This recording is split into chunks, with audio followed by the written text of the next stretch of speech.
Buenos días, les damos la más cordial bienvenida a la jornada del Sindicato Nacional de Trabajadores del ISSSTE con el tema vacunación de refuerzos para COVID-19 para personal de salud, ¿por qué AstraZeneca?, que se transmite desde la Sala Internacional Dr. Julio Cortázar Terrazas del Sindicato Nacional de Trabajadores del ISSSTE. La doctora Michelle Herrera Canales es médica cirujana por la Universidad Nacional Autónoma de México, especialista en medicina preventiva y maestra en salud pública con área de concentración en epidemiología por el Instituto Nacional de Salud Pública.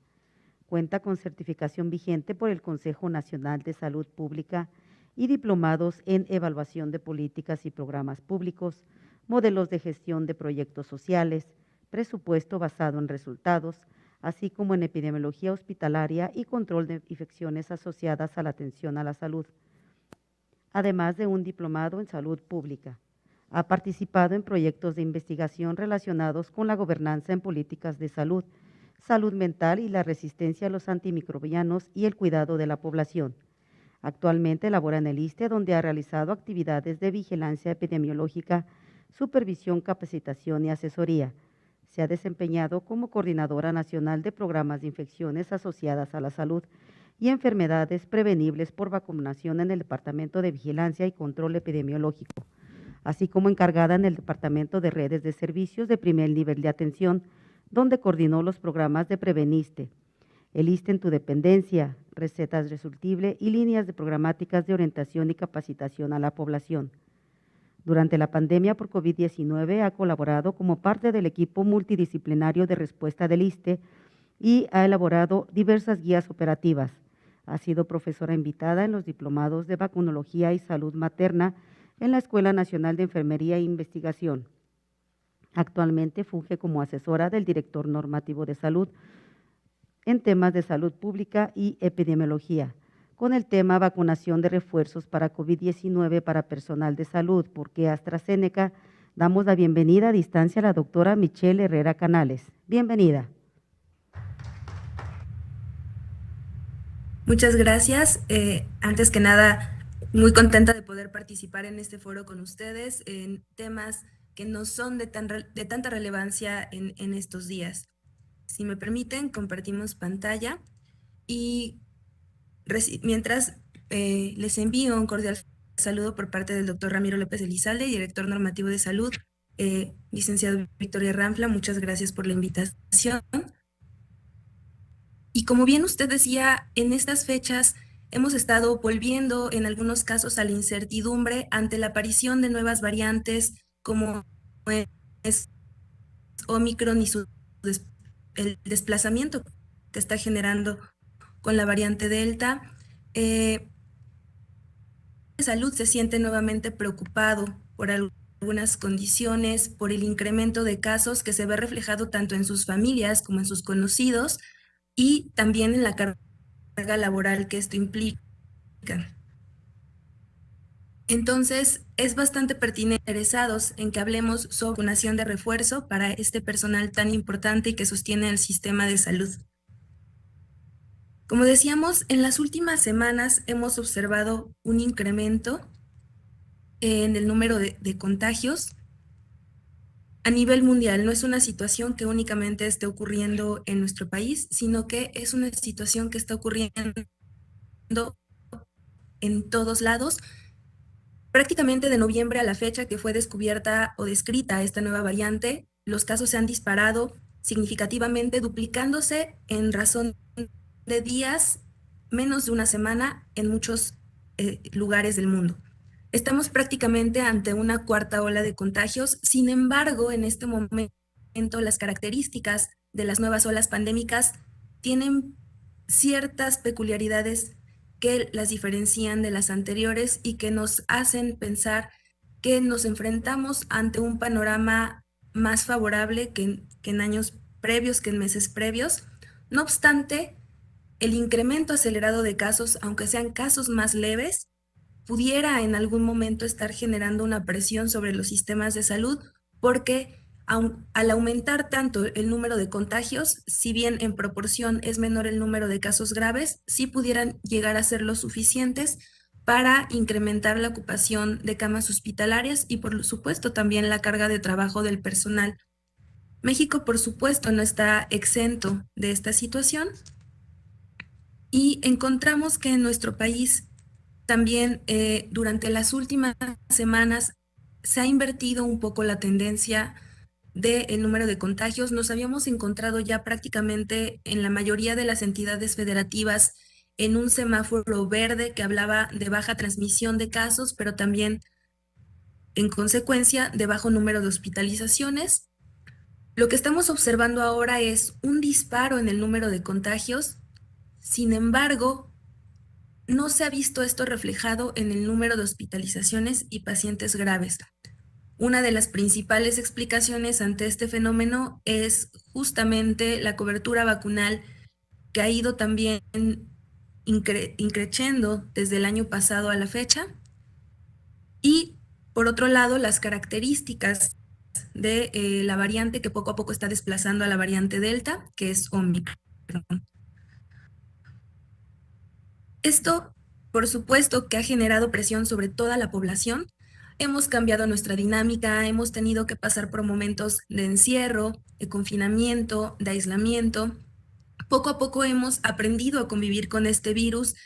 El personal de salud está cada vez más capacitado y tiene todavía esta fuerte convicción de atender a los casos. Se sienten quizás más seguros también por la vacuna, pero aún así aparecen ciertos retos, aparecen situaciones que de repente nos pueden hacer pensar, bueno, ¿qué sigue y cuándo va a terminar esto, no?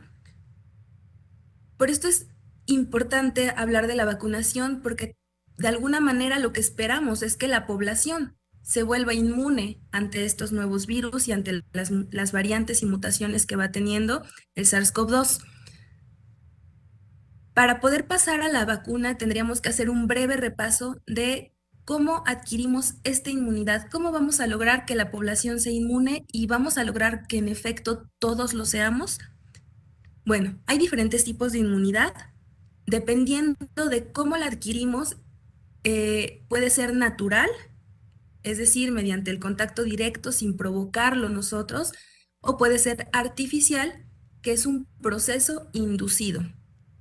Por otro lado, dependiendo de quién está generando esta respuesta inmune, estas defensas, tenemos una inmunidad activa, donde nuestro propio organismo genera los anticuerpos para defendernos de los microorganismos a los que nos podemos ver expuestos, y la inmunidad pasiva, donde estos anticuerpos son generados por otro ser vivo, por ejemplo, a través de la madre, que genera anticuerpos que por la lactancia materna pueden ser compartidos con el bebé, y entonces adquiere una inmunidad pasiva porque él no está generando sus anticuerpos, se los están otorgando, pero en un proceso natural que es la lactancia.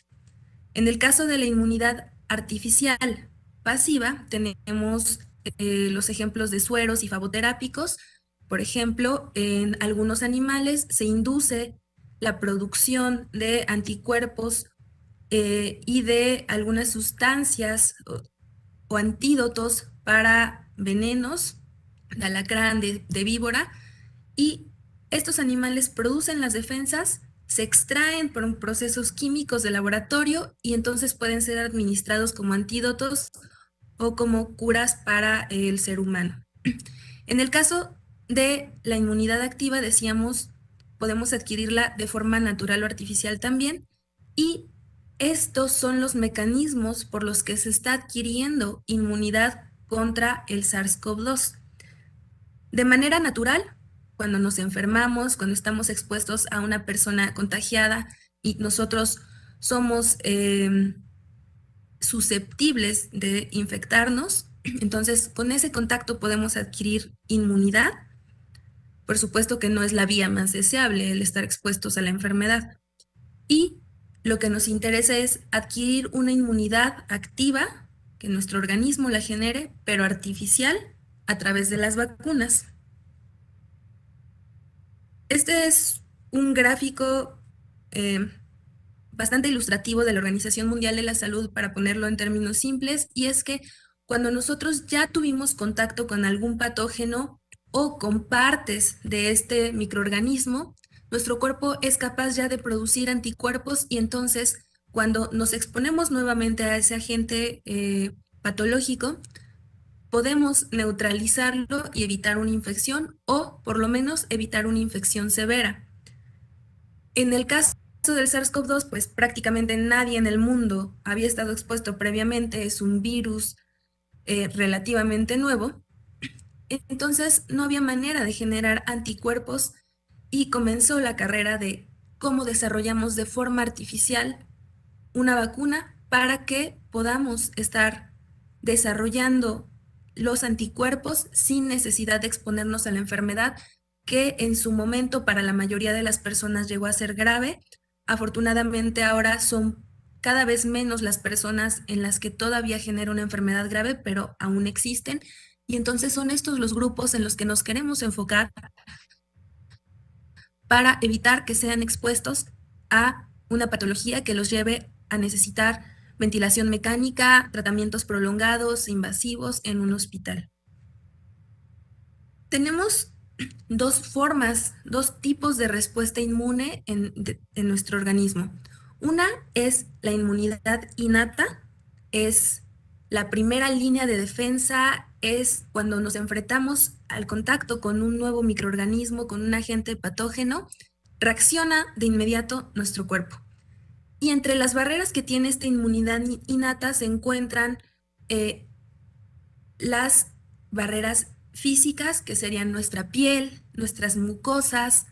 Tenemos algunas sustancias como las enzimas, por ejemplo, la saliva tiene algunas enzimas que ayudan a degradar también algunos microorganismos. No significa que la saliva va a desinfectar o algo así, pero sí nos ayuda a degradar algunas proteínas y eso pudiera disminuir el riesgo de algunas infecciones. Por ejemplo, los ácidos estomacales, que también funcionan como una barrera de protección de alguna manera, no solamente para procesar los alimentos.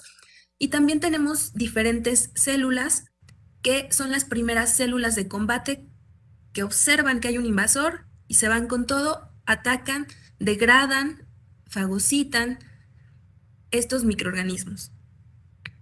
Y de igual manera también funcionan como presentadores, ahorita lo veremos, para favorecer, ahora sí, el otro tipo de respuesta inmune, que es la inmunidad adaptativa o también conocida como inmunidad específica. ¿Por qué? En la inmunidad innata no estamos determinando si se trata de esta bacteria o de este virus, no está reconociendo el cuerpo si es el virus de influenza, el virus del SARS-CoV-2 o si es sarampión. Solamente detecta que hay algo allí que tiene ciertos marcadores que hablan de que eso no es una célula de nuestro cuerpo, que no es una célula humana o animal, y entonces estos marcadores alertan y se ataca. En el caso ya de la inmunidad adaptativa o específica, sí estamos desarrollando anticuerpos que van directamente a identificar a las partes llamadas antígenos de los microorganismos posiblemente infecciosos. Entonces, los antígenos son las partes de estos microorganismos que nuestro sistema inmune es capaz de detectar y ante el cual genera los anticuerpos o las defensas. Eso es por un lado. Otra parte de esta inmunidad adaptativa es la diferenciación de algunas células, en específico linfocitos T. Hay dos tipos, ahorita los principales que se involucran en esto, ahorita lo veremos, pero estos linfocitos tienen la capacidad de transformarse y de también ya ser específicos para cierto microorganismo, células infectadas por determinado agente. Como vemos en la gráfica, el tiempo de actuación de una y otra es distinto. En cuestión de horas ya estamos desatando una inmunidad innata, pero la inmunidad adaptativa lleva mucho más tiempo posterior a la infección para que se genere.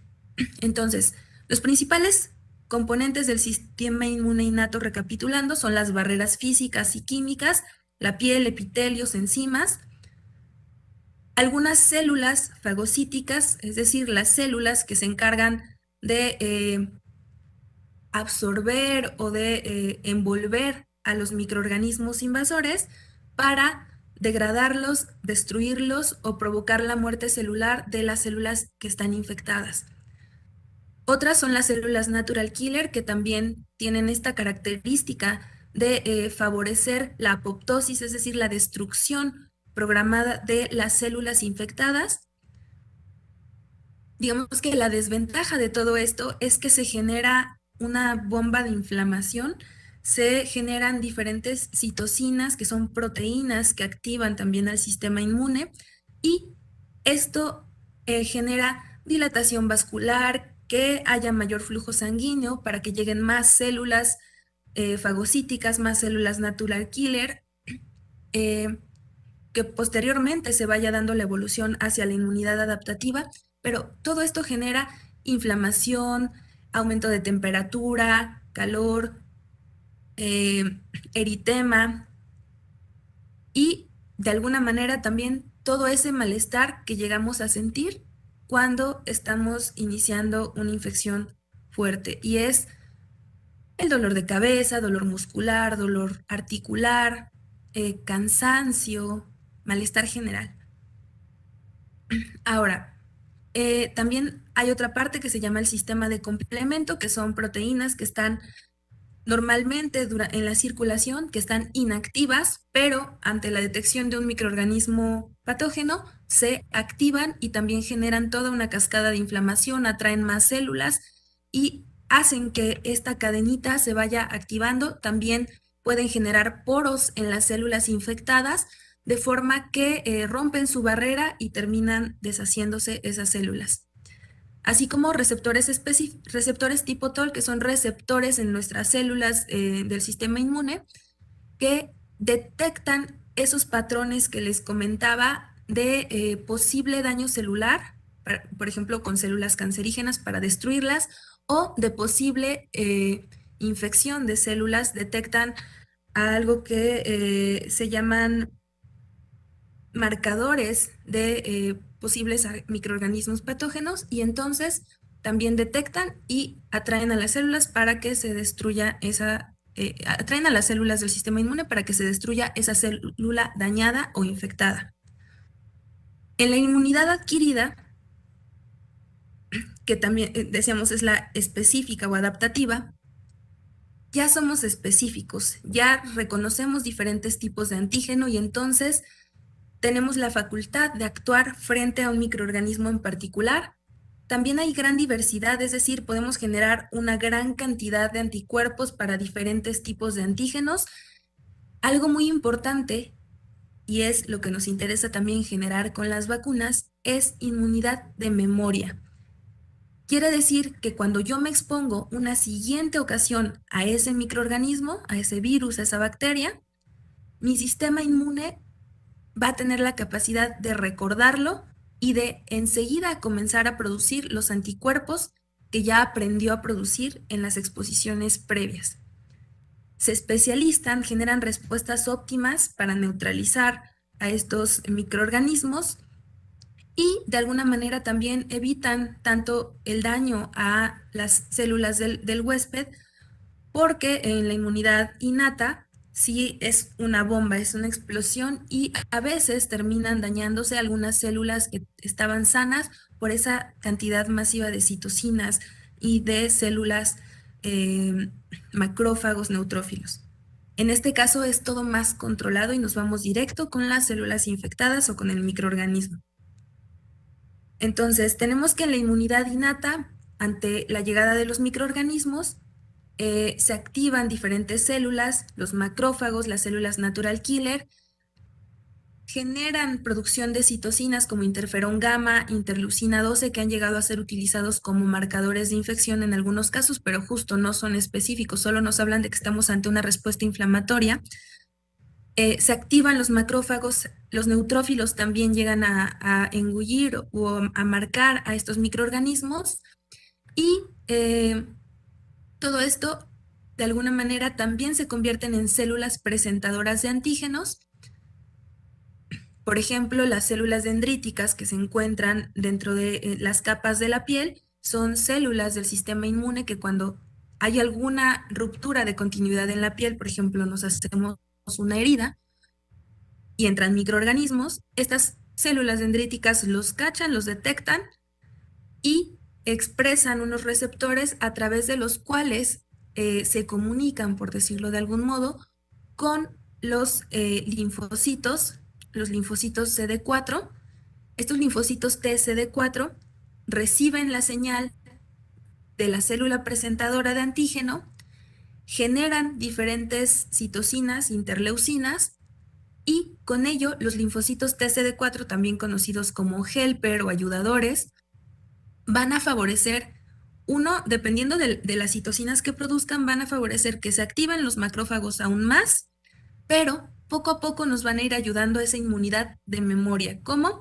Haciendo que los linfocitos B son muy importantes porque los linfocitos B generan los anticuerpos, son los productores, son las fábricas de anticuerpos. Y entonces los TCD4 hacen que los linfocitos B se reproduzcan y se diferencien para producir anticuerpos muy específicos.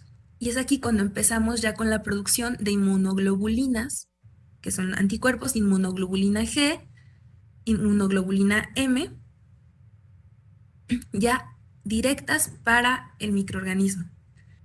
Y también activan a las células TCD8, que son quienes se encargan de destruir de manera controlada las células infectadas y también se diferencian, se vuelven específicos. De alguna forma también este estímulo que están haciendo los linfocitos TCD4 produce que de los linfocitos B y los linfocitos TCD8 se queden algunas células con memoria. Y entonces unas actúan en ese momento y otras se van diferenciando, pero se convierten en células de memoria. Y así, cuando nos enfrentamos a una nueva exposición al virus o la bacteria, tendremos una respuesta más rápida y favorable. Con respecto a esta inmunidad específica adaptativa adquirida, tenemos dos tipos. Puede ser humoral, es decir, que estás en la circulación sanguínea y estamos hablando de la producción de los anticuerpos a través de los linfocitos, y la parte celular, que es esta diferenciación de los linfocitos TCD8, o también llamados citotóxicos, para la destrucción de las células, o el apoyo de estos linfocitos TCD4 para activar macrófagos y otras células que nos van a ayudar a eliminar estos microorganismos que han sido fagocitados o envueltos por los macrófagos.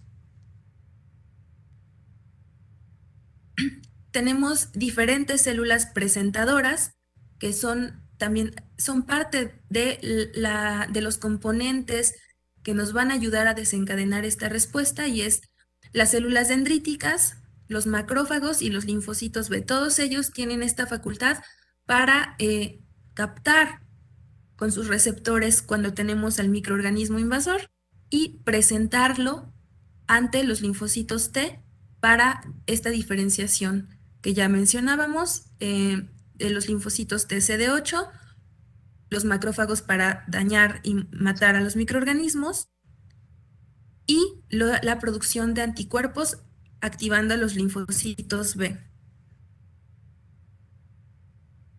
Esto es solamente un ejemplo más de estos mismos mecanismos. De las células TCD4 tenemos diferentes tipos. Unas muy relevantes son las TH1, y que entonces ellas provocan también parte de esta respuesta y generan citocinas que activan no solo a los macrófagos, sino también a los neutrófilos para potenciar esta muerte de los microorganismos. ¿Qué hacen las vacunas entonces? Prácticamente están activando todos estos mecanismos que ya repasamos. La vacuna puede tener al virus completo, muerto, puede tener al virus solamente sin la facultad para generar infección, o algunos componentes, ya veremos cuáles son los tipos de vacunas, o algunos componentes de las vacunas. Entonces, lo que están haciendo las vacunas es introducir a nuestro organismo de forma artificial los antígenos para que nuestras células dendríticas, nuestros linfocitos B, nuestros macrófagos los detecten, puedan presentarlos a las TCD4. Las TCD4 a su vez puedan generar esta producción de citocinas que produce dos efectos: la activación y conversión, maduración de los linfocitos B, su proliferación para generar anticuerpos, que es la respuesta humoral, y por otro lado, activar a los TCD8, también favorecer su diferenciación para que se queden como de memoria y que estos TCD8 puedan destruir a las células infectadas. Básicamente eso es lo que esperamos que generen las vacunas, y de alguna manera también esta es la forma en que nosotros analizamos si están siendo eficaces y efectivas, viendo si generan la producción de anticuerpos suficientes y si hay activación de los linfocitos TCD8. Por supuesto, también la respuesta de las vacunas eh, lleva tiempos específicos. Durante los primeros días, pues estamos generando una inmunidad innata, es la que está participando. Por eso es que en algunas ocasiones podemos tener reacciones a las vacunas y son reacciones normales. Nos puede doler la cabeza, nos puede dar fiebre, dolor en el sitio en donde se aplicó el biológico. Todo esto nos está hablando de esta activación de la respuesta inmune innata cuando no hemos sido expuestos a la infección, y ya la combinación de la innata y la adquirida cuando somos personas que ya previamente estuvimos expuestos al virus, por ejemplo, al haber salido de una enfermedad. Entonces, esta activación del sistema inmune puede desencadenar las manifestaciones de las reacciones a la vacuna. La primera parte de generación de inmunidad va a ser a través de inmunoglobulinas M. Las inmunoglobulinas M, por lo tanto, nos ayudan a conocer cuando es reciente la exposición a los antígenos, y las inmunoglobulinas G son más duraderas en el tiempo, son ya las que se van a quedar de forma más permanente, dependiendo también del tipo de vacuna. En general, no me refiero solo a las de contra COVID, y tarda un poquito más en aparecer. Entonces, ya es una memoria específica. Sin embargo, como vemos en la gráfica de abajo, donde está la línea de color rojo y la línea de color azul, tenemos que posterior al primer desafío, que es la primera exposición al antígeno, se desencadena una respuesta de producción de anticuerpos que después de un tiempo comienza a decaer un poco, y entonces es cuando llega un refuerzo de vacuna, que dependiendo de la vacuna puede ser al mes, hasta los 3 meses, para que esa respuesta que se está comenzando a apagar se reactive. Y esa es por qué funcionan los refuerzos habituales de las vacunas que en su esquema así lo requieren. Esto también nos indica por qué las pruebas rápidas de inmunoglobulinas no nos sirven para diagnosticar una enfermedad activa al momento. Si nosotros tenemos una prueba de IgM, que es positiva, lo que podemos sospechar es que hubo una exposición temprana reciente al virus o al microorganismo. Pero no necesariamente estamos todavía en fase de transmisión. Si tenemos IgG positiva e IgM positiva, estamos hablando de una infección entre las 2 semanas o el mes. Y cuando estamos hablando solo de IgG positiva, estamos hablando de una exposición al virus que ya lleva más de un mes. Pero por supuesto que estas pruebas de IgG pueden llegar a resultar positivas si nosotros ya tenemos los anticuerpos secundarios a una infección previa o a la vacunación, y dependiendo también el tipo de antígenos, perdón, de anticuerpos IgG que detecte la prueba, pues podremos saber si fue por vacunación justamente. Ahora, ¿cuáles son los tipos de vacuna? Si ya vimos más o menos cuál es el funcionamiento, qué vacunas existen. En general, hay 3 métodos descritos por la Organización Mundial de la Salud para fabricar vacunas. Uno es utilizar el virus completo o una bacteria completa en las vacunas que son bacterianas. Otra es solamente utilizar algunos fragmentos que puedan inducir la respuesta inmune, es decir, utilizar algunos antígenos de esta vacuna, perdón, de este microorganismo. Y más recientemente, para humanos, el utilizar el material genético, el ADN o ARN de el microorganismo. Sin embargo, podríamos clasificar a las vacunas en 2 grandes grupos: las que son activas, de virus o bacterias vivas atenuadas, y las que son inactivas, es decir, el microorganismo está o totalmente muerto, inactivo, o ni siquiera es el microorganismo completo, son algunas de sus partes o de sus toxinas.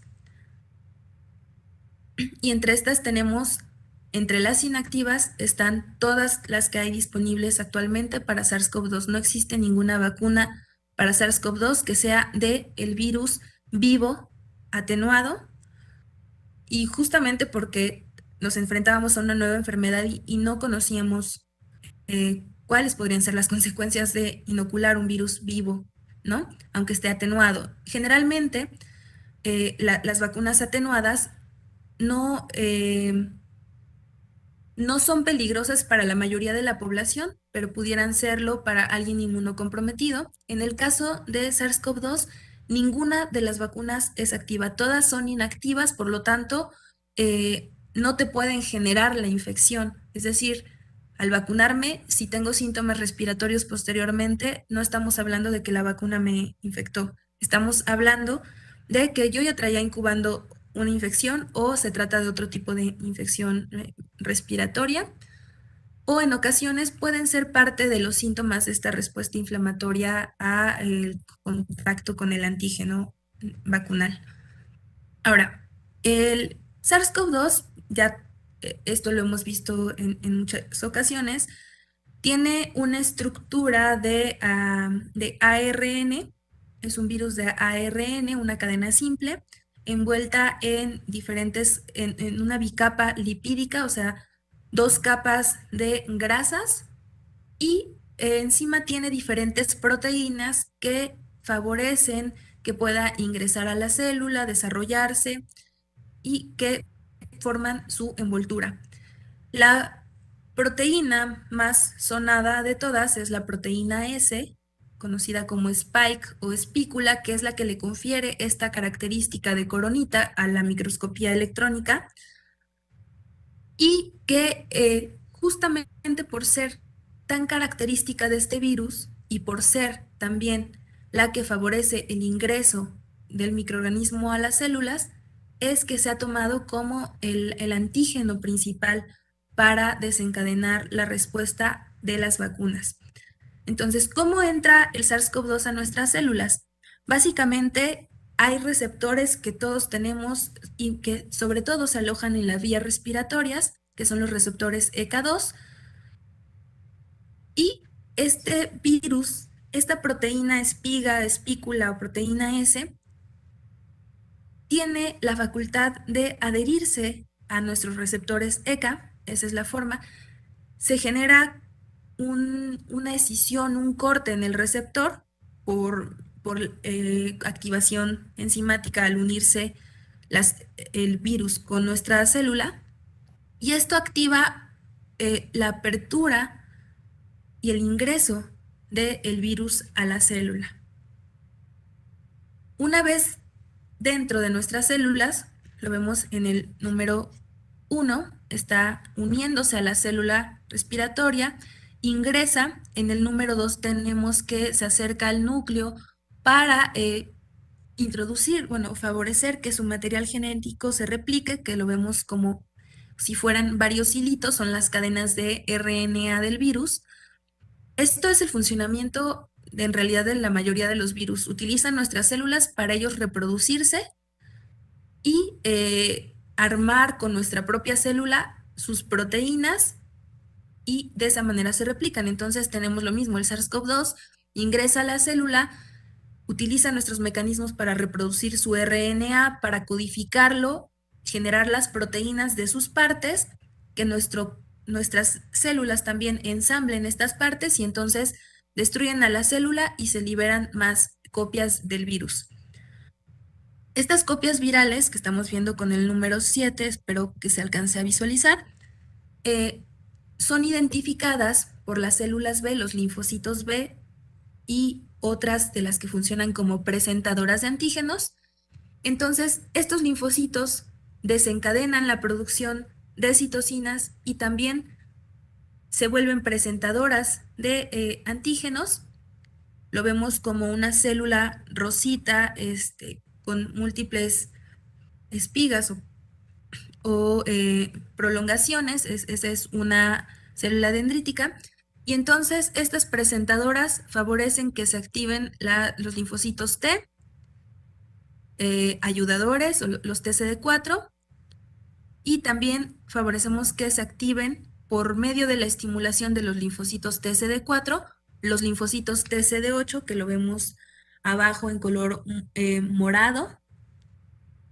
Este linfocito TCD8 produce diferentes sustancias para que finalmente la célula infectada pueda ser degradada. De estos mismos mecanismos, entonces, se valen las vacunas desarrolladas. Hasta el momento hay diferentes tecnologías.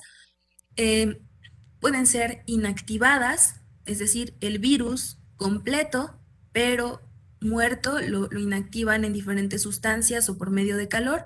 Por ejemplo, utilizan polietilenglicol y algunos coadyuvantes para favorecer que pueda estar más activo nuestro sistema inmune y reconocer a este virus muerto. Otras utilizan el código genético, el RNA. Ahorita veremos cómo es que funcionan. Unas más utilizan vectores virales, es decir, toman algún virus ya existente que no es capaz de generarnos daño realmente, que no nos pueden enfermar, y lo modifican genéticamente para que pueda en su constitución expresar las proteínas de espícula y entonces tengan como que su coronita también, y entonces podríamos llamarlos algunos agentes encubiertos. Nuestro sistema inmune los detecta como si fueran el coronavirus, pero son otro tipo de virus respiratorios. Algunas sobre el uso de subunidades directamente las proteínas de espícula y nuevas técnicas con algunos vectores de DNA. Entonces, los tipos de vacuna descritos contra SARS-CoV-2 no son todos, hay muchos que siguen también en investigación y nuevas presentaciones, estos son de los más conocidos. Tenemos Sinovac, que generó la vacuna CoronaVac, que es un virus inactivado, Sinopharm, que también es inactivado, la vacuna de AstraZeneca, es un vector de adenovirus y lo que tiene, digamos, de novedoso es que es un adenovirus que le genera infecciones respiratorias comunes, leves a los chimpancés y que por lo tanto también nuestro sistema inmune no había estado expuesto a este adenovirus y favorece como que una reacción más intensa, más fuerte. Y eso también pudiera ser parte de la explicación de por qué nos genera tanto malestar a algunas personas, no a todos, cada cuerpo también es distinto, pero algunos tienen más molestias después de aplicarse AstraZeneca que algunas otras vacunas y puede ser por eso, porque estamos favoreciendo una respuesta inmune más intensa, pero al mismo tiempo eso también es benéfico porque estamos favoreciendo esta activación de la respuesta específica o adaptativa. Ahora, con respecto a Gamaleya, es conocida popularmente como Sputnik 5, es un vector también de adenovirus, pero aquí sí son adenovirus humanos. Janssen y CanSino son vectores de adenovirus humanos. Moderna y Pfizer funcionan con RNA mensajero, es decir, con el material genético del SARS-CoV-2. Ahora, repasando un poco los tipos de vacunas, podremos observar algunas características que ya nos van orientando a por qué necesitamos refuerzos para las vacunas o por qué, al menos hasta ahora, de la mayoría de ellas se ha recomendado por lo menos una segunda dosis y más adelante por qué ya se están recomendando en casos muy particulares las terceras dosis. Decíamos que las vacunas activas son las vivas atenuadas. Prácticamente están usando una forma debilitada del microorganismo y requieren únicamente una o dos dosis y prácticamente la inmunidad llega a ser de por vida. ¿Por qué? Porque es tan fuerte su respuesta inmune y de larga duración, porque de alguna forma es como si estuviéramos expuestos a la infección natural, solamente que el virus no está en toda su capacidad de generarnos un daño. Por supuesto que esto limita la aplicación a personas con inmunosupresión, como decíamos, y son muy delicadas con respecto al manejo de la temperatura, por lo que no se pueden llevar a países donde o lugares donde no tenemos una adecuada red de frío. Ejemplos son la de triple viral, el componente de sarampión es un virus vivo atenuado, rotavirus, viruela que pues ya no se aplica porque es una enfermedad que fue erradicada a nivel mundial, varicela y fiebre amarilla. Ahora, ninguna de las vacunas contra SARS-CoV-2 es de virus vivo atenuado, entonces difícilmente van a ser vacunas que nos generen una respuesta inmune de prácticamente toda la vida. Por supuesto que los esquemas van a ir variando dependiendo de cómo evolucione la pandemia y dependiendo también de cuáles son las características de las variantes virales que se conviertan en las de mayor circulación, pero hasta ahora decíamos, todas las vacunas son inactivas y dentro de las inactivas, en la mayoría de ellas requerimos una dosis de refuerzo, porque la inmunización o el mecanismo es un poco menos similar a lo natural. Tenemos entre las vacunas inactivadas aquellas donde estamos usando una versión muerta del microorganismo, no generan la inmunidad tan fuerte y continua. Los ejemplos que ya conocíamos hasta el momento, hepatitis, componente inyectable de polio, recordemos que la polio oral ya no se utiliza, la vacuna de la rabia, vacuna de influenza y entre las vacunas para COVID tenemos como ejemplos CoronaVac, tenemos los virus cultivados en un laboratorio, mediante calor y productos químicos se inactivan y entonces este virus inactivado se inocula y desencadena la respuesta que ya habíamos mencionado. Los linfocitos los captan, los presentan y se comienzan a destruir las células infectadas y finalmente vamos a generar células TCD8 de memoria y linfocitos B específicos también de memoria que generan anticuerpos directos contra el virus, en este caso inactivado, pero al final de cuentas cuando llega el virus activo, nuestro cuerpo ya lo reconoce. Otros ejemplos de inactivadas son la Sinovac y Sinopharm. Entre las de vectores recombinantes, aquí lo que estamos haciendo es basarnos en una plataforma de un virus o bacteria que ya existía. Actúan como una infección natural, de alguna forma también, porque estamos utilizando un virus vivo que no nos puede hacer daño y de alguna manera se parece a un contagio habitual. Se modifica este virus para que tenga componentes físicos, morfológicos o genéticos similares a el microorganismo de interés, en este caso el coronavirus y su proteína de espícula, y entonces el cuerpo reacciona a ello. Ejemplos de otro tipo de vacunas que se han estado investigando con respecto a ello son los estudios para HIV, VIH, para Zika y para el virus de ébola. Y los ejemplos clásicos que tenemos de vectores contra coronavirus son la vacuna de Sputnik, que utiliza dos vectores virales, el adenovirus 26 y el adenovirus 5. En el caso de Sputnik, lo que ellos hicieron es igual modificar la proteína de espícula, generarle una proteína de espícula a este adenovirus, este sí es adenovirus humano,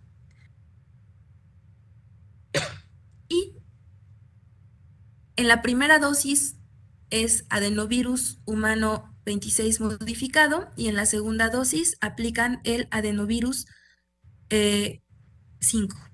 Y esto con la intención de que pareciera que son dos virus diferentes y entonces nuevamente es fuerte la respuesta inmune de nuestro organismo ante los dos supuestos virus distintos, pero que al final ambos traen la proteína de espícula y podemos reforzar la producción de los anticuerpos y la diferenciación celular específica.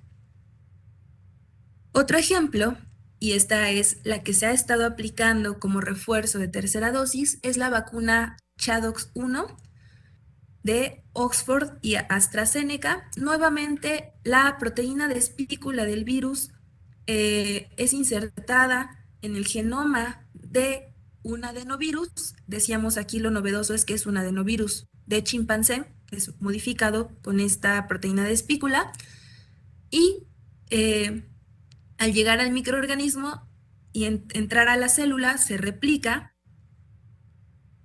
Nada más que aquí lo que tenemos es que este adenovirus lleva, no está expresando la proteína de espícula, lleva los genes para que cuando se quiera replicar en nuestra célula, replique también la producción de proteínas de espícula. Y estas proteínas de espícula son detectadas por nuestro cuerpo y son los antígenos que detectamos y se genera toda la respuesta inmune que ya habíamos mencionado. Otro tipo de vacunas son las de ácidos nucleicos, donde el material genético no va envuelto en un virus de chimpancé, no va rodeado de otra cosa, sino de una capa de lípidos, una capita de grasa que se asemeja mucho a la conformación de la pared de nuestras células. Suelen ser muy estables, son fáciles de hacer a gran escala y relativamente económicas, y también pueden potenciar una buena respuesta inmune. Los clásicos de las vacunas de RNA son Pfizer y la desarrollada también por Moderna. Entonces, es la cadenita de RNA sencilla que tiene el coronavirus, la toman, la envuelven en una capa de lípidos y esta es la vacuna. Esta capa de lípidos, pues al ser tan similar a nuestra capa de la célula, puede adherirse a nuestra célula e introducir el material genético.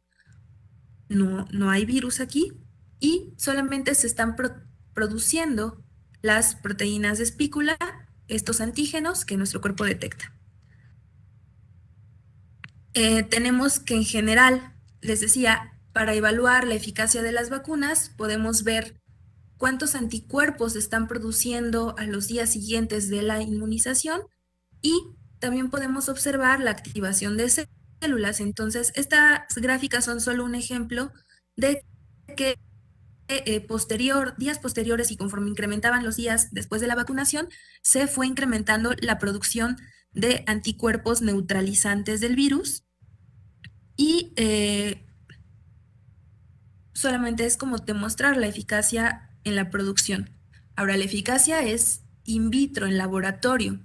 Para nosotros realmente saber si están funcionando ya en la vida real, estamos hablando de efectividad, porque ya entran otros componentes en juego, la exposición de la gente, la movilidad, nuestro propio organismo, cómo reacciona, qué tan hábil es para generar ciertas defensas, etcétera. Y bueno, esta es la parte de producción de células. También se ha visto un incremento en la producción de células TCD4 y de las células TCD8.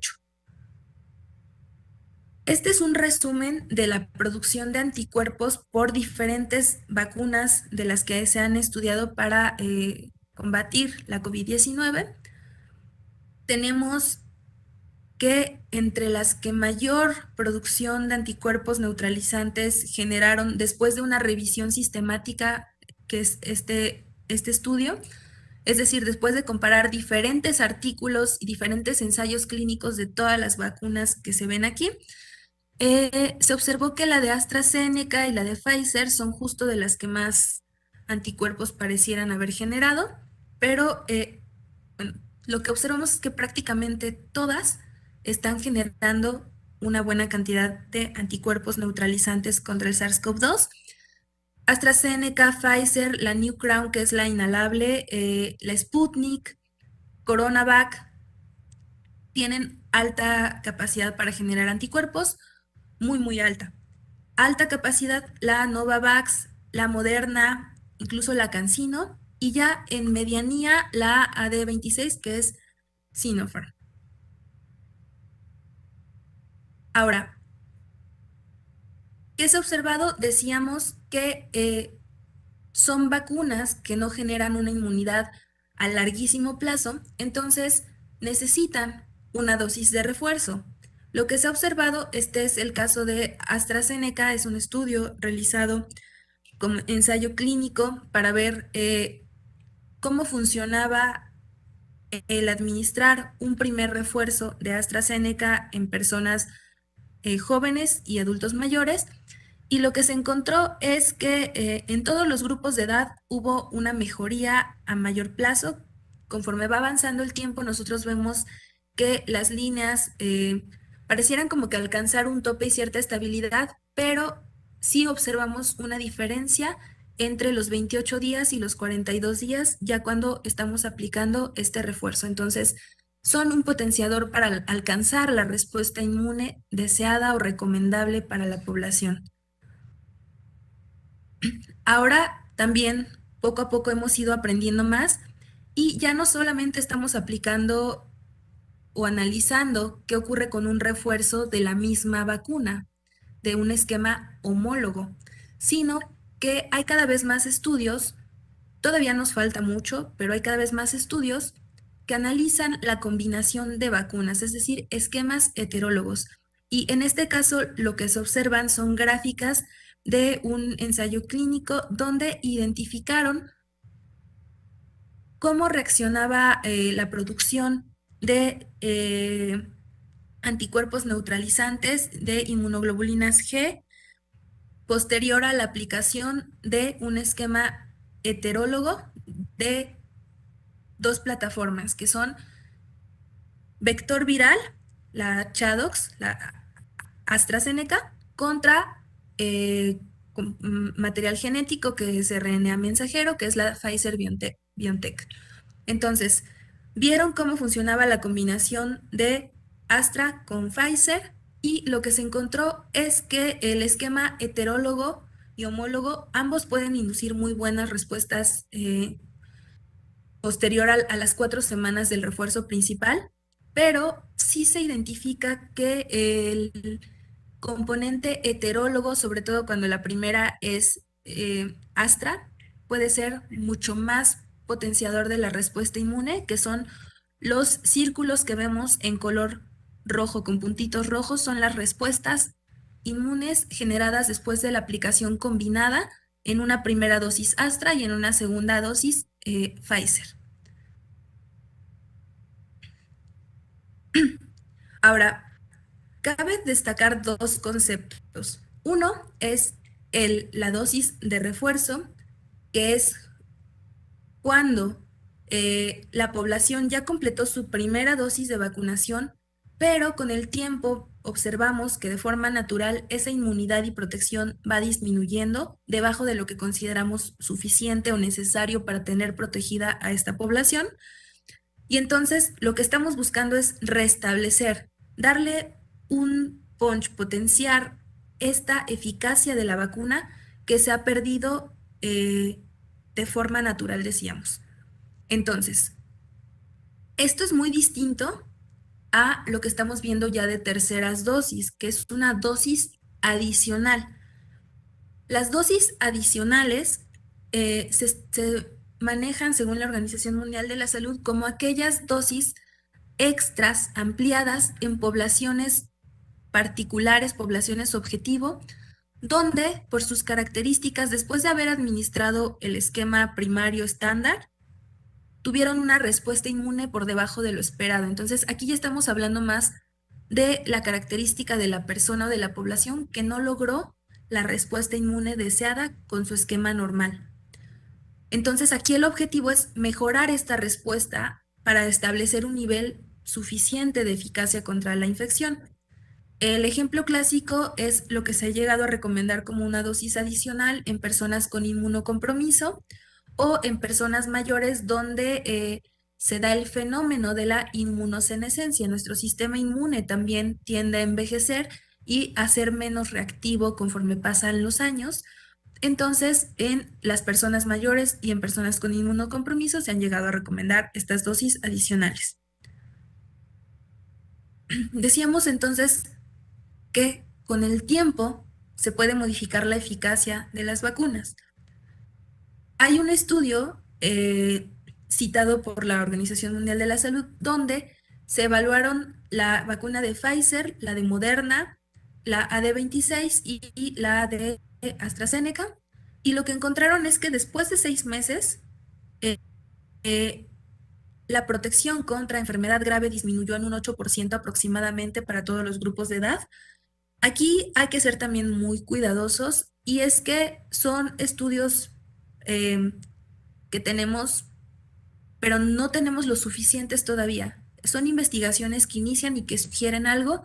No las podemos tomar como la realidad universal, pero de alguna manera en este contexto de aparición de nueva información constante, sí nos están permitiendo tomar algunas decisiones, contrastando lo que se ve en los estudios contra lo que ocurre en el comportamiento epidemiológico nacional e internacional.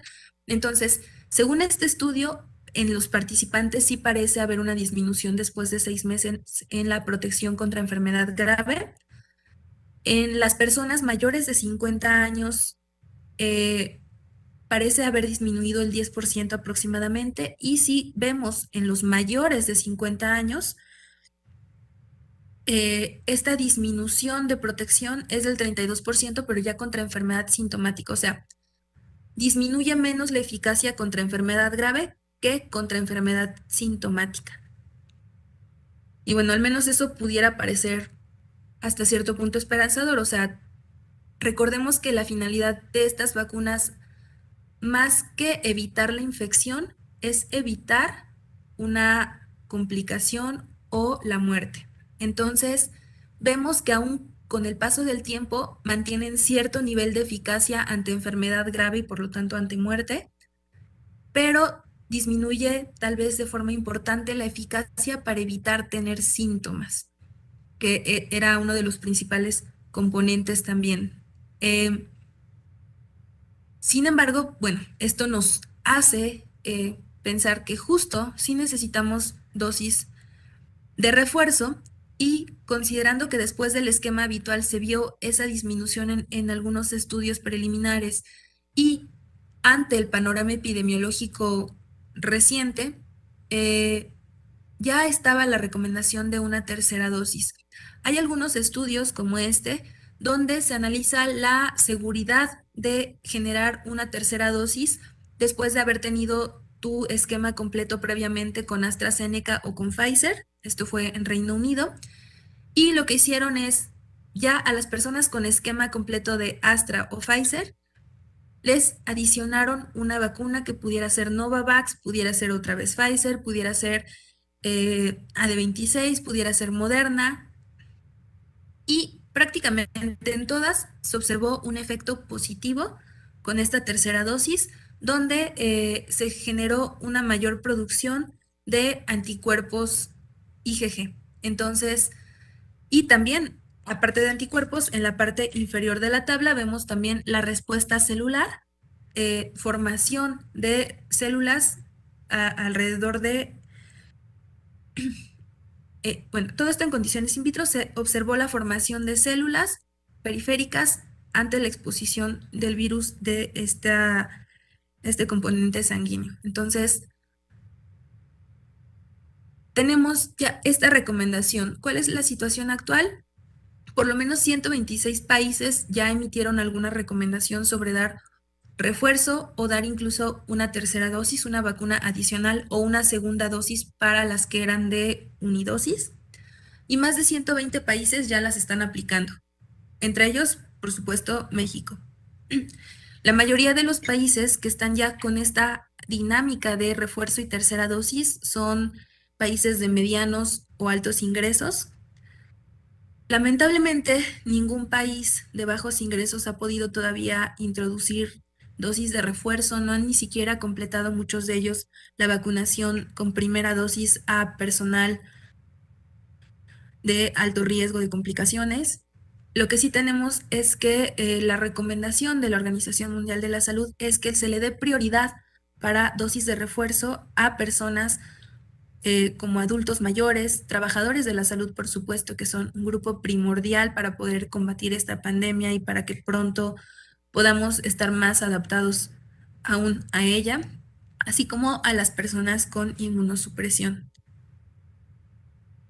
Decíamos, en México también ya estamos en esta vacunación de refuerzo para diferentes grupos prioritarios, personal de salud que ya desde las semanas pasadas ha estado vacunándose, sobre todo en el sector público. Esta semana ya comienza la inmunización al personal de salud del sector privado también, que son eh, pues la línea de defensa que tiene el país para contener a las personas que lamentablemente requieren una atención médica, ya sea leve o por cuadros graves, y también a otros grupos que justo son los que no queremos que nos lleguen a los hospitales, que son las personas mayores de 60 años, ya también comenzó para 50 a 59 años, y el registro está abierto para en las próximas semanas poder dar inicio a las personas de 40 y más en muchos de los estados del país.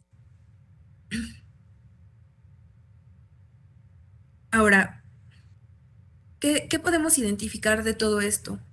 Pues las vacunas son de las principales herramientas para evitar la propagación de una enfermedad grave por COVID-19, más que para una infección, más que para contagiarnos, es para evitar enfermar de gravedad y fallecer. Eh, ha ido cambiando mucho el panorama epidemiológico. Tenemos ahora nuevos desafíos como es esta variante Omicron, que es más transmisible y que incluso en personas vacunadas llega a ser contagiosa, pero tenemos justamente esta protección con las vacunas que permiten que, aunque nos contagiemos, sea una enfermedad leve en su mayoría y en muchos casos sin presentar una mayor posibilidad de una transmisión elevada a otros compañeros cuando estamos aislados y tenemos vacuna y usamos todas las medidas de protección, por supuesto.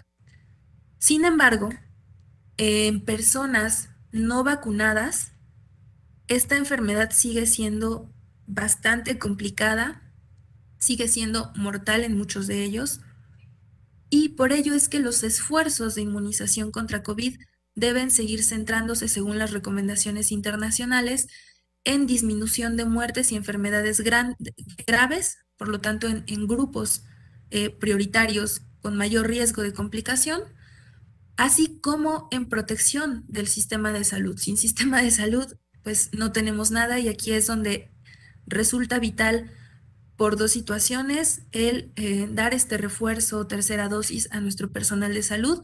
Una, porque justo son quienes ayudan a contener la carga asistencial del incremento de casos en la población general, y la otra, pues simplemente porque son parte de la población y también tienen este derecho a mantenerse protegidos, y más cuando están enfrentándose directamente al contacto con personas contagiadas. Por supuesto que no podemos solamente enfocarnos en la vacuna, y sobre todo porque aún en personas, aunque hay una gran diferencia entre personas vacunadas y no vacunadas en la presentación de casos y en la gravedad de esos cuadros clínicos, las medidas conocidas y que hemos repetido hasta el cansancio quizás son de las herramientas fundamentales. O sea, no me sirve de nada estar vacunado porque aunque me voy a enfermar, aunque todavía tengo el riesgo de enfermar, mejor dicho, y aunque lo más probable es que si me enfermo va a ser un cuadro leve, tengo el riesgo de transmitir la infección a otras personas.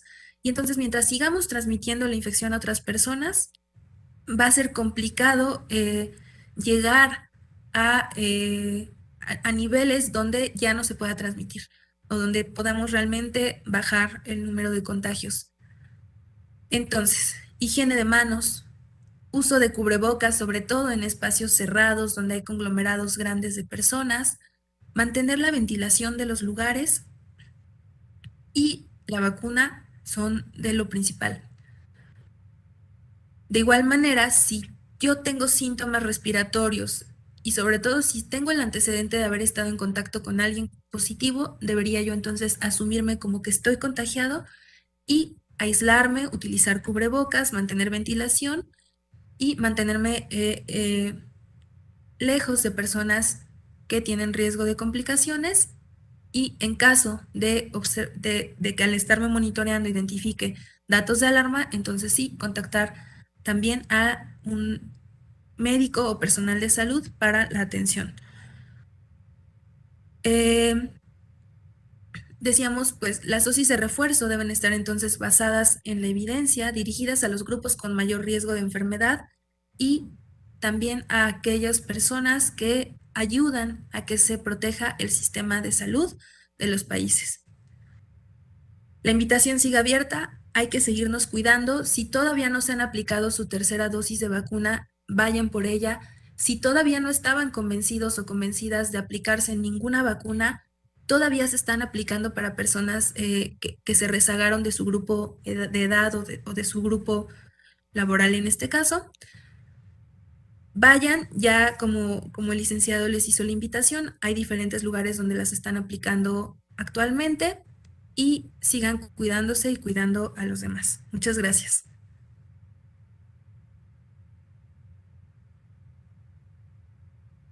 Agradecemos la participación de la doctora Michelle Herrera Canales por su extraordinaria plática, muy clara, muy precisa, muy didáctica, comprensible. Hay un sinfín de preguntas, vamos a dar lectura a la mayor parte de estas. María Felicitas, si una persona tiene síntomas de resfriado, ¿puede aplicarse el refuerzo para COVID-19? Perdón, ¿podría repetirme? No alcancé a escuchar. Si una persona tiene síntomas de resfriado, ¿puede aplicarse el refuerzo para COVID-19? Ok. En este caso hay que ser también claros en qué tipo de síntomas tenemos y en acudir a una valoración. Si comenzamos con síntomas respiratorios y estamos sospechando de una infección o incluso por COVID-19, o incluso somos una persona ya confirmada con COVID-19, lo ideal es esperar por lo menos 2 semanas de haber estado enfermos y sobre todo que ya no tengamos síntomas importantes como el dolor, malestar general o fiebre, y en ese caso podremos aplicarnos la vacuna. Sí, ya salimos de la infección, pero nos queda una pequeña tos residual que suele ser común que permanezca la tos durante más tiempo. Podemos aplicarnos la vacuna si ya no tenemos fiebre y si ya pasamos por lo menos este periodo de 2 semanas. Arturo Veladís, ¿se ha contemplado la posibilidad de completar el esquema de vacunación con vacunas heterólogas al personal de salud? Sí, totalmente. De hecho, es parte de las estrategias recomendadas a nivel internacional el poder dar con un esquema heterólogo las dosis adicionales que requieren las personas, y considero que en este caso en personal de salud incluso es hasta más conveniente, dada la información preliminar que existe, de una posible combinación de vacunas con una mejor respuesta inmune que incluso utilizando un único esquema, un esquema homólogo. Entonces sí, así es como se está aplicando. La mayoría del personal de salud de nuestro país recibió la vacuna de Pfizer y ahora están recibiendo la tercera dosis con AstraZeneca. En el caso de haber recibido 3 vacunas de Pfizer, la última hace 5 meses, ¿es adecuado utilizar este refuerzo con Astra? No, en este momento ya no estaría recomendado porque ustedes ya tienen las 3 dosis que, si recordamos, las 2 primeras dosis ya generan una muy buena respuesta, que pareciera así mantenerse más en el tiempo que solo una única dosis. Y la tercera dosis ya cumplió su propósito, que fue reactivar un poco más este sistema inmune, darle un empujoncito, por así decirlo. Entonces ya no sería necesario una siguiente dosis, sobre todo también considerando el contexto tanto nacional como internacional. Todavía hay muchas personas que no han accedido ni siquiera al primer refuerzo o peor aún a la primera dosis.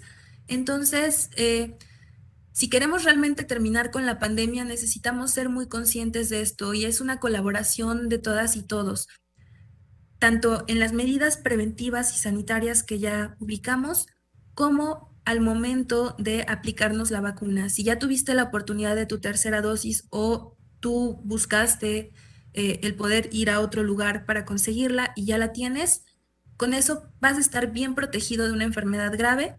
Entonces solo refuerza las medidas y permite que otras personas que no han accedido a este refuerzo tengan la oportunidad de ello. Elvira López Cruz, para los que no nos podemos vacunar en este momento por haber salido positivos a COVID-19, ¿cuándo se vuelve a reprogramar la vacuna para el personal faltante para esta situación? Ok, si en este momento tenemos la infección activa por COVID, por lo tanto no nos podemos vacunar, eh, podrían considerarse como rezago del personal de salud y una de dos, acudir cuando ya estén recuperados de la enfermedad a cualquier centro de vacunación y mencionarse como rezagados y ya la Brigada Correcaminos hará lo propio para que puedan recibir su vacuna, o si ya está próxima la fecha para su grupo de edad, pueden esperar a su grupo de edad y acudir cuando les toca en su comunidad.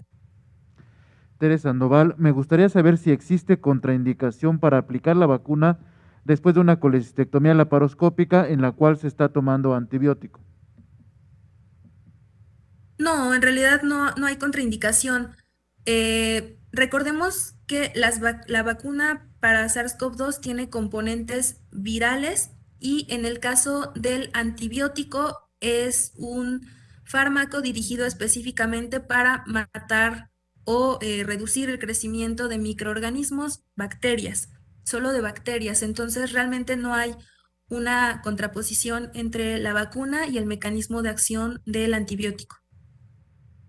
Bárcenas, A menos que haya, además, por la patología de base, que estén tomando inmunosupresores, lo ideal sería allí sí comentarlo con su médico de base para saber si puede aplicarse la vacuna. En la mayoría de los casos sí pueden aplicársela y de hecho hasta es recomendado, pensando en que son grupos que tenían una respuesta más bajita a las primeras dos dosis y entonces esta tercera dosis les ayuda un poquito a levantar el sistema inmune contra SARS-CoV-2.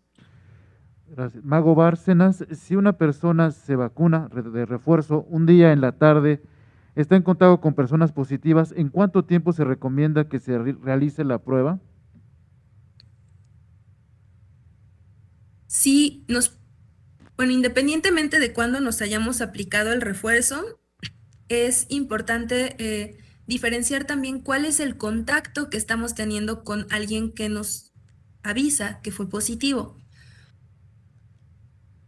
Si estamos hablando de un contacto donde no pasamos más de 15 o 20 minutos a una distancia de menos de 1,5 metros y sin cubrebocas y en una situación de un espacio no ventilado, como pudiera ser a lo mejor en el hogar donde estamos conviviendo a veces con ventanas cerradas y que tenemos cierta cercanía y permanecemos mucho tiempo juntos y hablando.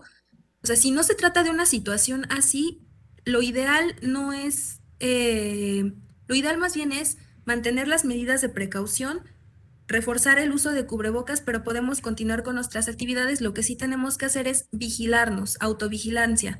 Si empiezo con síntomas, entonces ahí sí es el momento para hacerme una prueba, pero también eh, si empiezo con síntomas, a los pocos días de contacto con alguien positivo, lo más probable o lo que debería hacer es asumirme como positivo, aún sin la prueba, y más bien tomar el aislamiento y mantener las medidas de prevención. Para las pruebas, lo ideal es hacérselas después del segundo día de inicio de síntomas, porque justamente es cuando aumenta un poco la carga viral y entonces es más fácil que la prueba lo detecte. Pero la recomendación es, si tuviste contacto con un positivo, vigílate. Si no tienes síntomas, no hay problema, continúa tus actividades, mantén reforzado el uso de cubrebocas y las medidas preventivas. Si desarrollas síntomas, entonces hay que aislarnos una semana y reforzar las medidas preventivas. Patricia González Flores, tengo 7 días de aplicación de refuerzo con AstraZeneca y empecé con escurrimiento nasal, estornudos y dolor en globo ocular. ¿Son efectos secundarios aún de la vacuna? Habría que diferenciar porque también recordemos que estamos en temporada alta de infecciones respiratorias, entonces la vacuna nos protege contra infección grave por SARS-CoV-2, pero no nos protege contra el catarro común, contra algunos adenovirus, contra influenza. Entonces hay que observar qué tan fuertes son estas manifestaciones clínicas y en caso necesario mejor acudir a una valoración por si se tratase de otra infección respiratoria. Sí, lo que tenemos es que las reacciones por vacuna suelen ocurrir en los primeros 2 o 3 días. Es lo más frecuente. O sea, sí puede haber síntomas como de una infección respiratoria viral, pero suele ocurrir en los primeros 2 a 3 días de aplicación de la vacuna. En este caso llevamos ya una semana, todavía pudiera ser, pero lo más probable es que tenga alguna infección respiratoria y quizás por la propia temporada de invierno, los cambios de temperatura, etcétera. Y Label, en la unidad donde laboro aplicaron AstraZeneca. El jueves me la aplicaron y tengo escurrimiento nasal, tos, fiebre, artralgias, mialgias y cefalea desde el día de la aplicación. ¿Esto es normal? Sí, todavía puede ser parte del efecto de la vacuna. Justamente son las manifestaciones comunes y si empezaron desde el día de la aplicación, solamente están tardando un poco en quitarse. Lo más común es que durante la primera semana ya se limiten estas manifestaciones, pero sí llega a haber personas en que les ha durado más tiempo. Esto, como por observación más bien de mi experiencia, no algo descrito, pero sí hemos llegado a ver que hay personas que hasta 2, 3 semanas todavía tienen algunas manifestaciones posteriores a la vacuna. De todas maneras, digo, no está de más una revisión y analizar si no hay agregado una infección bacteriana, por ejemplo, porque también ahorita están a la orden del día. Entonces, digo, no está de más revisarse, pero sí pudiera tener todavía que ver con la vacuna. Luna Ortiz, tuve COVID hace 3 semanas, ¿ya me puedo poner la tercera dosis? Sí, totalmente. Si ya no hay síntomas de gravedad, adelante. Espíndola Mart, para una persona quien tuvo complicaciones pulmonares posteriores a la vacuna AstraZeneca, ¿es recomendable aplicar la dosis de refuerzo o se debería aplicar otra vacuna? Depende a qué estén llamando las complicaciones pulmonares, porque no suele haber complicaciones pulmonares directamente relacionadas con la vacuna. Entonces, más bien habría que ver si se trató tal vez de una reacción alérgica, que llegan a ser raras, pero ocurren. Si fuera una reacción alérgica a la vacuna, pues sí, la recomendación es aplicar otro tipo de vacuna. Marta Sánchez, ¿por qué la mayoría del personal que se vacunó presentó reacción fuerte con AstraZeneca y no con Pfizer? Sí, como mencionábamos, puede tener relación con las características propias de la vacuna, incluso su constitución, ¿no? Pfizer es RNA mensajero envuelto en grasita, en una capa lipídica, y replica solo la proteína de espícula, y eso es lo que detectamos. Y en el caso de AstraZeneca, estamos hablando de un virus, adenovirus, que es un virus respiratorio, eh, de chimpancé, modificado genéticamente para producir la proteína espícula. Entonces, pudiera ser un poco más fuerte la reacción de nuestro cuerpo derivado a que está identificando como si tuviéramos tal vez dos virus, el virus respiratorio que no nos va a hacer infección, pero que ayuda a potenciar esta respuesta inmune, y pues la proteína de espícula. Y en la de Pfizer, pues solo es la proteína, no es el virus completo, es una proteína extraña que está ahí en el cuerpo y la detecta, ¿no? La otra es que también ya tuvimos previamente 2 dosis de vacuna o por lo menos una dosis de vacuna, y entonces nuestro cuerpo ya detecta, ya tiene algo de memoria para captar cuando está llegando el antígeno de la espícula, y por lo tanto también puede ser más rápida y más fuerte la respuesta ante ello. Herminia Nava Barrera, buen día. Una persona que recibe quimioterapia se puede vacunar y qué vacuna de refuerzo se puede aplicar. Sí, y entraría en el grupo de personas que tienen algún tipo de inmunosupresión, en este caso inducida por la enfermedad de base y por la quimioterapia. En ese caso, lo más recomendable sí es consultar directamente con su médico tratante. No tanto porque haya un riesgo de que alguna vacuna le haga daño. En realidad, como vimos, ninguna es de virus vivo, entonces no hay riesgo de que le genere la enfermedad. Más bien, lo que ocurre es que no generas la respuesta inmune tan fuerte como se desearía para lograr los niveles de anticuerpo necesarios, pero en general la mayoría de las vacunas desarrolladas hasta ahorita son nobles y se pueden aplicar como una tercera dosis en personas con inmunosupresión. Arturo Valadís, ¿tiene alguna ventaja una cuarta dosis como están aplicando en Israel y habría alguna complicación? En este momento, si hacemos un análisis costo-beneficio, realmente no tiene una ventaja superior, al menos para la población mexicana, la aplicación de una cuarta dosis. Lo que estamos viendo en esos países son decisiones también basadas en su constitución. Israel es un país muy pequeño con una población baja que concluyó sus esquemas de vacunación casi desde el año pasado y que por lo tanto tal vez para este año les ha estado pegando muy fuerte porque bajó esa inmunidad de forma generalizada, ¿no? Entonces, son decisiones de alguna manera políticas y que en este momento, al menos para nosotros con la tercera dosis, ya tenemos este empuje que necesitábamos para nuestro sistema inmune. Recordemos lo que decíamos, hay países que todavía no logran la vacunación ni siquiera a los grupos más vulnerables, que no han completado esquemas para su personal de salud. Y lo ideal es que como nación permite también esos países tengan acceso a vacuna, una porque son personas, lo requieren, esta parte humanitaria, y la otra es porque si no vacunamos a la mayoría de las personas en vulnerabilidad o a la mayoría de los países, el virus se sigue transmitiendo y mientras más se transmite, muta. Y las mutaciones pueden ser pequeñitas y también intrascendentes, pero pudiera haber mutaciones que generen mayor transmisibilidad o mayor, como en el caso de esta nueva variante que pareciera no generar más gravedad, pero sí se transmite de forma muy rápida, ¿no? Entonces, dejemos las cuartas dosis por el momento, enfoquémonos en evitar las complicaciones en nuestra población vulnerable, que también ya no se llaman vulnerables, pero la población con mayor riesgo de complicaciones, mejor dicho, y pues invitemos a la tercera dosis y a completar esquemas a quienes todavía no tienen su segunda dosis. Natalia Álvarez, ¿cuánto tiempo puede durar los efectos secundarios? Una compañera se la puso el jueves y sigue con dolor de cabeza y malestar general. Sí, digamos que todavía está dentro de la primera semana, que es el tiempo que en promedio pueden durar. A veces a los 3 días ya se quitan y a veces puede durar todavía como una semana. Celeste Suárez, doctora, ahora los más desprotegidos son los no vacunados y esos son los menores de 12 años. ¿Por qué no los quieren vacunar? Creo que no es una cuestión de que no se quieran vacunar, más bien es en apego a las recomendaciones internacionales de priorizar los grupos que mayor riesgo de complicaciones tienen.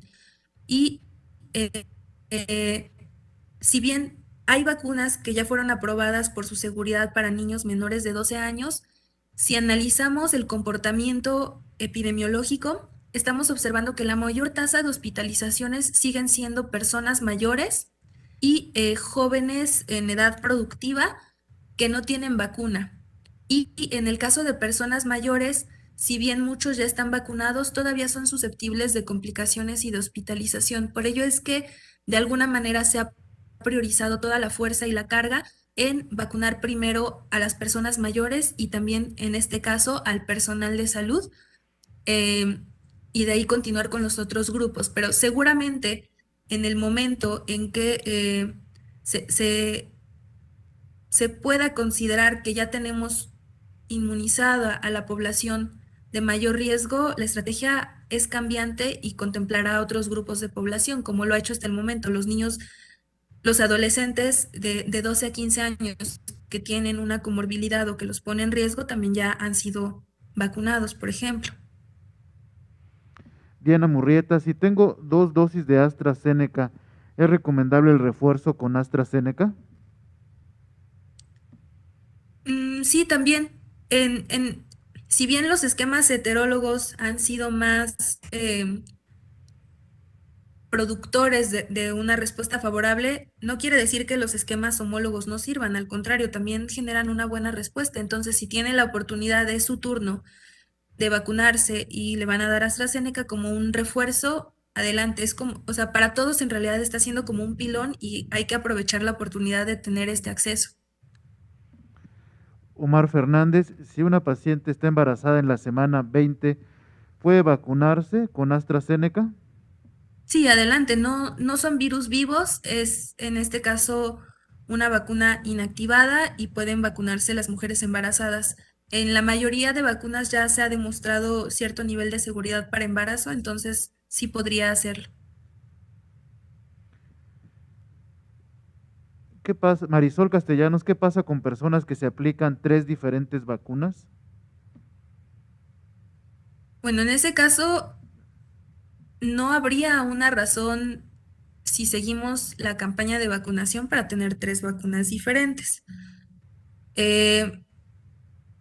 Digo, los estudios hasta el momento han sido con esquemas de 2 vacunas. Pudiera haber casos muy extraños donde por alguna reacción alérgica o algo así les hayan aplicado una vacuna adicional. Eh, no hay mucha evidencia científica al momento de la combinación de más de 2 vacunas, o sea, de 3 o más.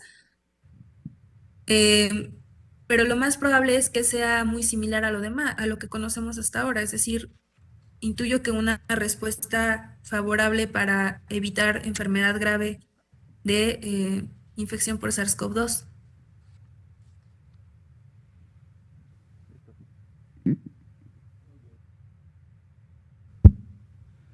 Muchísimas gracias, doctora Michelle Herrera Canales. La verdad que información muy importante para todas nuestras compañeras y compañeros que están siguiendo esta transmisión de manera directa y también seguramente para las compañeras y compañeros que van a ver esta jornada de manera diferida, ya que una vez que termina esta jornada se sube a la plataforma de YouTube en los espacios que tenemos como Senda del Centista y como Luis Miguel Victoria Ramfla, para que puedan hacer todas las consultas que crean necesario.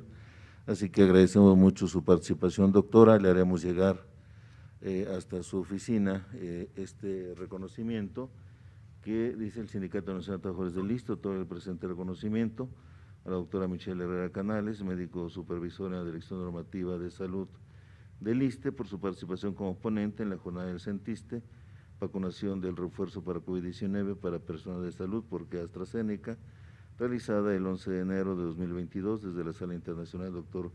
Julio Cortázar Terrazas de nuestro edificio sede del Sindicato Nacional de Trabajadores del ISSSTE, y un obsequio que hacemos llegar a todos los compañeros que participan con nosotros. Muchísimas gracias, doctor, es un honor poder contar con su participación y siempre el que nos permitan trabajar en equipo con la Dirección Normativa de Salud, con nuestro reconocimiento y saludo al doctor Ramiro López Elizalde. Muchísimas gracias, doctora, siempre a sus órdenes. Al contrario, muchísimas gracias a todas y todos. Excelente día. Muchas gracias por participar con nosotros y como siempre señalamos, orgullosamente somos servidores públicos, orgullosamente servidores de los servidores públicos y sus familias, más de 13.5 millones de mexicanos, y más que nunca, por siempre y para siempre, orgullosamente ISSSTE, orgullosamente CENTISTE. Muchas gracias, nos vemos la próxima.